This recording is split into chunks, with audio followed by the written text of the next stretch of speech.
प्रधानमंत्री नरेंद्र मोदी के स्वच्छ गंगा अभियान को आगे बढ़ाते हुए हरिद्वार से सांसद और उत्तराखंड के पूर्व मुख्यमंत्री त्रिवेंद्र सिंह रावत ने आज बार गंगा के पुनर्जीवन और सफाई अभियान की शुरुआत की।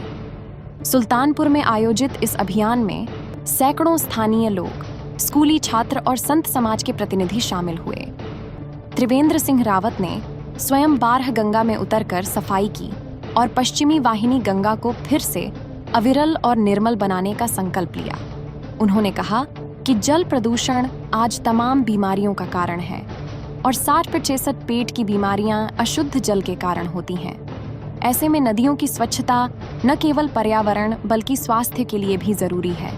उन्होंने इस मौके पर यह भी कहा कि पर्यावरण की कीमत पर कोई भी विकास कार्य नहीं होना चाहिए। सांसद जी का अच्छा प्रयास है, खनन को लेकर भी उन्होंने स्पष्ट जी ने की है और ये हमारा पश्चिम बहनी ये हमारी गंगा है, तो कम से कम सांसद जी का इस पे पूरा इन्होंने अपना फोकस डाला है और सफाई अभियान आज शुरुआत की है। वैसे सही तो 1 तारीख से शुरुआत होगी इसकी सफाई की, और बहुत अच्छा प्रयास और पहल की है सांसद जी।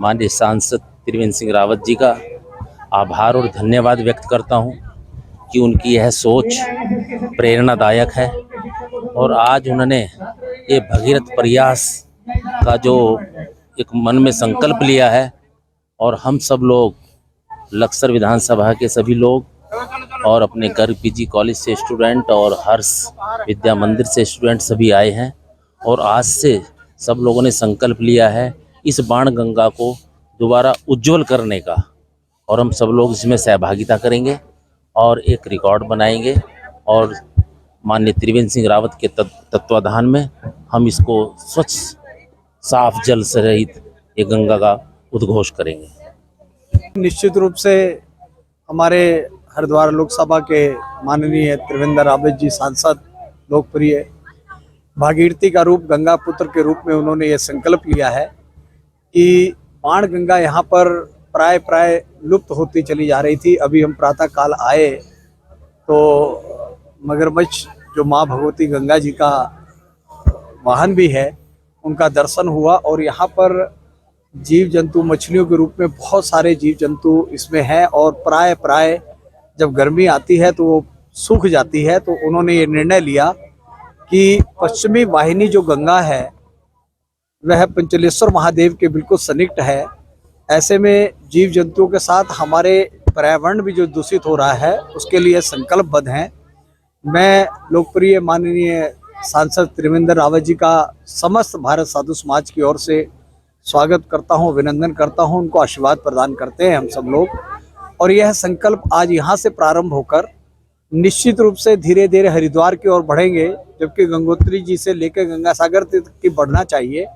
परंतु मूल रूप से जहां पर हमारे सारे जीव जंतुओं को खतरा है वहां से हमने प्रारंभ किया है और इस जो संकल्प को लेकर धीरे धीरे हम गंगोत्री जहां से उद्गम स्थान माँ गंगा जी का है वहां तक इसको स्वच्छ और निर्मल और अविरल, जो सबको जीवन दान देने वाली है। जल ही जीवन है, यदि जल नहीं रहा तो आज पूरे विश्व में जल के पीछे ही बड़ी क्रांति होने वाली है। तो उसके लिए यह प्रयास सार्थक भागीरथी के रूप में कर रहे हैं। असंतुलन पूरी दुनिया के लिए खतरा है। जल संरक्षण एक बड़ी चुनौती है। हरिद्वार के सांसद आदरणीय त्रिवेंद्र सिंह रावत जी ने इसकी गंभीरता को समझा है।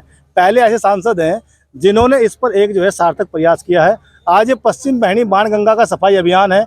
हजारों लोग अलग अलग क्षेत्र से, स्कूल के विद्यार्थी से लेकर के ग्राम पंचायत के प्रतिनिधि तक जो यहाँ पर पहुँचे हैं और निश्चित रूप से 10 से 12 किलोमीटर का जो क्षेत्र है अगले आने वाले दिनों में आपको अतिक्रमण मुक्त मिलेगा, गंगा साफ होगी। ये निश्चित तौर पर प्रण है सांसद जी का और हरिद्वार की जनता ने लिया है। इसमें सबकी सहभागिता चाहिए, आप लोगों का भी सहयोग अपेक्षित है।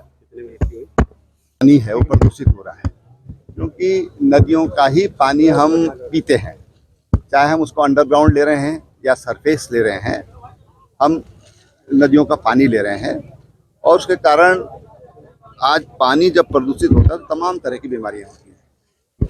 60% जो पेट की बीमारियां हैं वो जल के कारण होती हैं, अशुद्ध जल के कारण होती हैं। और इसलिए हमने आज वाण गंगा पर या पश्चिम वाहिनी गंगा जिसको बोलते हैं उस पर आज हम ये स्वच्छता का संदेश यहाँ से देना चाहते हैं प्रदेशवासियों को, देशवासियों को और इस क्षेत्र के लोगों को कि भाई हमको इसको साफ सुथरा रखना है। दूसरी चीज़ मुझे ये बताया गया कि जहाँ हम खड़े हैं कभी यहाँ तक ये पानी बहता था, ऐसे ही उस पार अगर हम देखें यानी कि पश्चिमी वाहिनी के राइट साइड में अगर हम देखें तो वहाँ भी लगभग आधा पौन किलोमीटर तक के पानी कभी बहता था, ऐसे यहाँ के बुजुर्गों ने मुझे बताया। आज ये सिमट कर नाला बनकर रह गई है, तो अगर हम इसकी शुरुआत करेंगे तो एक बार फिर इसका पुनर्जनन होगा, इसमें पानी की मात्रा बढ़ेगी और वही पानी की मात्रा बढ़ेगी तो जल जब बहता रहेगा वो जल हमेशा शुद्ध होता है। जब वो तालाब बन जाता है तो उसमें गंदगी होने की संभावनाएं बन जाती हैं और इसलिए हमने इसका हाइड्रोलॉजी डिपार्टमेंट रुड़की IIT से कराया। अभी हम इस पर और अध्ययन करवा रहे हैं और हम ये चाहते हैं कि इस नदी का पुनर्जनन हो और उसके लिए बहुत जरूरी है कि ये साफ सुथरी रहे। मैंने कहा ये नदी विलुप्तप्राय स्थिति में आ रही है। बिल्कुल वही जो मुझे यहाँ का स्थानीय लोगों ने बताया, क्योंकि मैं तो यहाँ अभी पहली बार सांसद बना हूँ और इतना ज्ञान मुझे भी नहीं है, लेकिन जो यहाँ के लोगों ने मुझे बताया उस आधार पर मैं कह रहा हूँ। और सब लोग मैं देख रहा हूँ कि आज सैकड़ों की संख्या में लोग यहाँ पर आए हैं। ये मुझे ये विश्वास दिलाता है कि जो मैंने कल्पना की है वो उसमें सब लोग सहायक हो रहे हैं।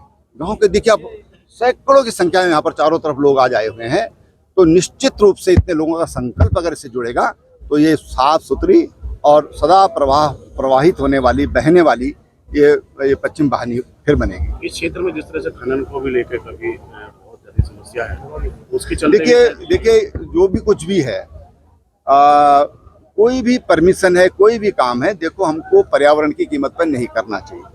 पर्यावरण रहेगा तो हम रहेंगे और नहीं तो किसके लिए करना आखिर। तो हमारे आने वाली जनरेशन को हमको शुद्ध वायु देना चाहिए, शुद्ध वातावरण देना चाहिए, ये हमारी जिम्मेदारी है। आप भी लगातार चिंता जताते रहे पर्यावरण। देखिए मैं बहुत पहले से, मैं जब राजनीति में नहीं था तब से मैं पर्यावरण गतिविधियों से जुड़ा हुआ हूँ। आप मुझे याद है 1993 तब से मैं प्रति वर्ष वृक्षारोपण करता हूँ।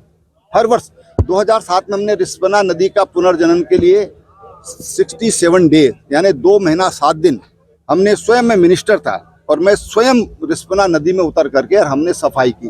उसमें हमारे देहरादून के बड़े बड़े उद्योगपति, हमारे जो बड़े बड़े संत हैं हरिद्वार से, ऋषिकेश से, उन सब ने भी उसमें भागीदारी करी। आज जब उस पर इतना ध्यान हमने जनता का आकृष्ट किया तो आज सौंग पर बांध बन रहा है, बांध से उसमें पानी छोड़ा जाएगा। दूसरा, आज सरकार भी उसकी सफाई करवाती है। तो जनता की जो इच्छा होती है, जन दबाव लोकतंत्र में बड़ा काम करता है। अगर यहाँ के गाँव के लोग चाहेंगे और इससे जुड़ेंगे तो मैं समझता हूँ कि कोई भी सरकार इसकी अनदेखी नहीं कर सकती है। सांसद जी, पश्चिम बंगाल में जिस तरह से हिंसा हो रही है वक्त को लेके, देखिए वो सब प्रायोजित है, दुर्भाग्य है, और जगह क्यों नहीं हो रहा है। तो पूरा ममता जी का जो है वो ममता खत्म हो गई उनकी, कह सकता हूँ मैं। ममता का कहना है कि जिस तरह से बाहर के लोगों द्वारा ये घटना कराया गया, क्या कहना है? तो और राज्यों में क्यों नहीं हो रहा है? ममता के ही राज्य में क्यों हो रहा है, पश्चिम बंगाल में क्यों हो रहा है? तो इसलिए ये सारी जो बातें हैं ये प्रायोजित बातें हैं। ममता जी को वोट बैंक के अलावा कुछ नहीं दिख रहा है।